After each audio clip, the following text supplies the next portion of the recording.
बच्चों बच्चों आज है 8 दिसंबर और आज हम करेंगे सामाजिक विज्ञान की वर्कशीट नंबर 39, जिसमें हमारा विषय रहेगा स्थानीय सरकार कैसे कार्य करती है। तो स्थानीय सरकार कैसे कार्य करती है, स्थानीय सरकार को हमने दो भागों में बांटा था, ग्राम स्तर पर और शहरी स्तर पर। तो यहाँ पे अलग अलग हम इसे डिफ़ाइन करेंगे कि स्थानीय सरकारें कैसे काम करती हैं। उसमें ग्राम स्तर पर पंचायती राज और शहरी स्तर पे नगर निगम। तो पहले देखो आप, ग्राम स्तर पर पंचायती राज। ग्राम स्तर की नियमित रूप से बैठक होती है। ग्राम पंचायत सचिव ग्राम सभा की बैठक बुलाता है। जिसका सचिव होता है वह इसकी बैठक बुलाता है। ये टाइम टू टाइम इसकी बैठकें होती रहती है। ग्राम सभा की बैठक में ग्राम पंचायत अपनी योजनाएं लोगों के सामने रखती है। जो ग्राम सभा बैठती है तो उसमें क्या करते हैं, जो उसके लोग होते हैं ग्राम पंचायत के, तो वो जो क्या प्लानिंग है, क्या योजनाएं हैं, वो सब लोगों के सामने रखती है, मतलब लोगों को बताती है।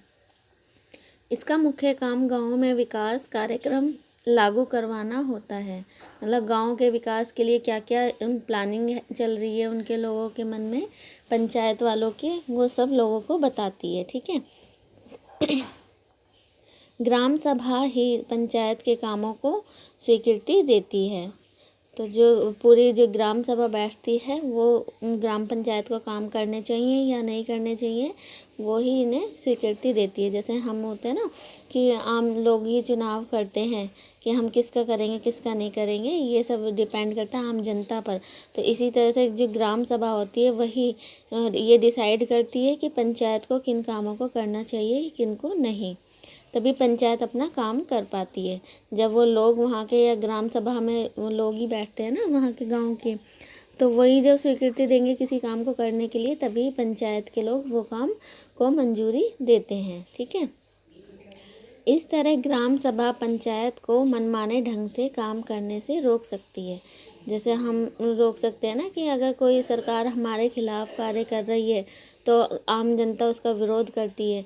इसी तरह से अगर ग्राम पंचायत जो होती है, अगर वो मनमाने ढंग से कोई काम कर रही है तो ग्राम सभा उसे रोकती है। क्योंकि अगर ग्राम सभा ही स्वीकृति नहीं देगी किसी काम को करने के लिए, तो ग्राम पंचायत उस कार्य को नहीं कर सकती। ठीक है। साथ ही पैसों का दुरुपयोग एवं कोई गलत काम ना हो, इसकी निगरानी भी करती है। मतलब जो भी पैसा आता है गवर्नमेंट की तरफ से या लोगों से कलेक्ट करके जो भी होता है, तो उसका कोई भी गलत उपयोग ना कर पाए, तो इसकी निगरानी भी करती है कौन? ग्राम सभा। ठीक है। पंचायत समिति सभा की सचिव पंचायत सचिव सभा की चर्चा एवं निर्णयों का रिकॉर्ड रखता है। यह हमने पिछली वर्कशीट में भी पढ़ा था कि जो सचिव होता है पंचायत का, वो क्या करता है, जो भी निर्णय लिए जा रहे हैं, जो भी मसलों पे चर्चा हो रही है, उन सब के रिकॉर्ड रखता है। कुछ राज्यों में ग्राम सभाएं काम करवाने के लिए समितियां बनाती हैं।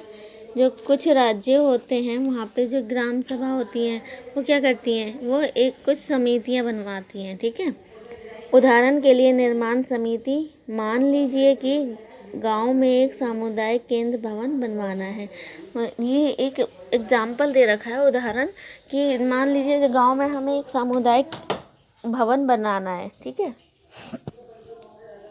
तो अगर हमें गांव में सामुदायिक एक भवन बनवाना है तो यह काम निर्माण समिति करेगी। तो मतलब बनाने के लिए, किसी चीज़ का निर्माण करने के लिए समिति बना दी जाती है, जिसे क्या कहते हैं? निर्माण समिति। ठीक है। इन समितियों में कुछ सदस्य ग्राम सभा के होते हैं और कुछ पंचायत के। ये दोनों मिलकर गांव के विकास के लिए काम करते हैं। देखो, वैसे तो जो ग्राम सभा होती है वही डिसाइड करती है कि किस काम को करना है क्या नहीं करना है, और जो भी काम होंगे गांव के विकास के लिए होंगे। और वो मतलब जो भी ग्राम पंचायत होती है उसके पास जो भी पैसा आ रहा है वो मनमाने ढंग से ना खर्च करे, इस पे ये सब रोक लगाती है ग्राम सभा। ठीक है।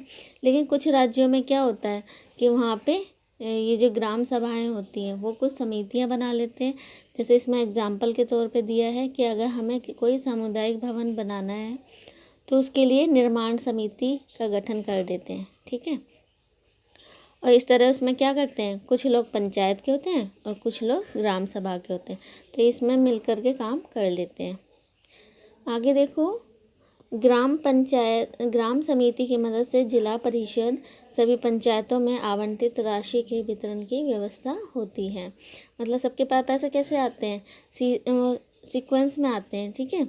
जो जिला परिषद होती है पहले उसके पास आते हैं, उसके वो क्या करते हैं, पंचायत समिति को दे देते हैं, फिर पंचायत समिति क्या करती है, ग्राम पंचायत को बांट देती है, ठीक है। तो ये थी हमारे ग्राम स्तर पर पंचायती राज। और हम पढ़ेंगे शहरी स्तर पर नगर निगम, ठीक है। देखो, चूँकि शहर का आकार बहुत बड़ा होता है, आपको पता है शहर बड़े बड़े होते हैं, जो छोटे स्तर पर होते हैं हम उन्हें गाँव कहते हैं, इसलिए नगर निगम को कई निर्णय लेने होते हैं।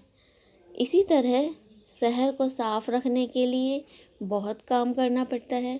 अब इतने बड़े शहर को हमें साफ रखना है गवर्नमेंट को, तो इसके लिए तो बहुत से कार्य करने पड़ेंगे। तो ज़्यादातर निगम पार्षद ही निर्णय लेते हैं। जो निगम पार्षद जो ब्लॉकों में बना दिए जाते हैं वही इस चीज़ के लिए निर्णय लेते हैं कि अस्पताल या पार्क कहाँ बनेगा, क्योंकि वो उस एरिया को अच्छे से जानते हैं कि भाई कौन सी ज़मीन खाली है, कहाँ पे क्या चीज़ होनी चाहिए, किस चीज़ की ज़रूरत है। तो जो निगम पार्षद होते हैं वही इस चीज़ का निर्णय लेते हैं कि उसके क्षेत्र में किस जगह पे अस्पताल बनेगा या पार्क बनेगा, ठीक है। नगर निगम के कुछ निर्णय ऐसे होते हैं जो सारे शहर को प्रभावित करते हैं। कुछ पार्षद मिलकर समितियां बनाते हैं जो विभिन्न मुद्दों पर विचार विमर्श करके निर्णय लेती है। मतलब जो क्या करते हैं, नगर निगम कुछ ऐसे निर्णय लेती है जो पूरे शहर को प्रभावित करते हैं, मतलब पूरे शहर के लिए होते हैं वो निर्णय। लेकिन कुछ मुद्दे या विचार ऐसे होते हैं जिनको मतलब कुछ क्षेत्र के लिए ही लिया जाता है, ठीक है। उदाहरण स्वरूप एक बस स्टैंड को बेहतर बनाना है या किसी भीड़ भाड़ वाले बाजार का कचरा ज़्यादा नियमित रूप से साफ़ करना है। मान लो अगर किसी एक क्षेत्र को उठा लो कि वहाँ पे हमें सरकार को स्टैंड बनाना, बस स्टैंड, ठीक है। वहाँ पे भीड़ भाड़ होती है या बाज़ार में कचरा होता है, उसे हमें साफ़ रखना है, या फिर नालियों की सफाई करनी होती है। तो ये सब काम किसका होता है, देखो पार्षदों की समितियां ही पानी, कचरा जमा करने और सड़कों पर रोशनी आदि की व्यवस्था करती है, ठीक है। जो इनके पार्षद होते हैं जो एरिया की, उनकी समितियां मिलकर ही, आपने देखा होगा कि आपके जैसे मोहल्ले में गली के नुक्कड़ पर बोर्ड लगा दिया जाता है कि ये लाइट इनकी वजह से है, ये गली का निर्माण इनकी वजह से हुआ है, ये पार्षद हैं, है ना।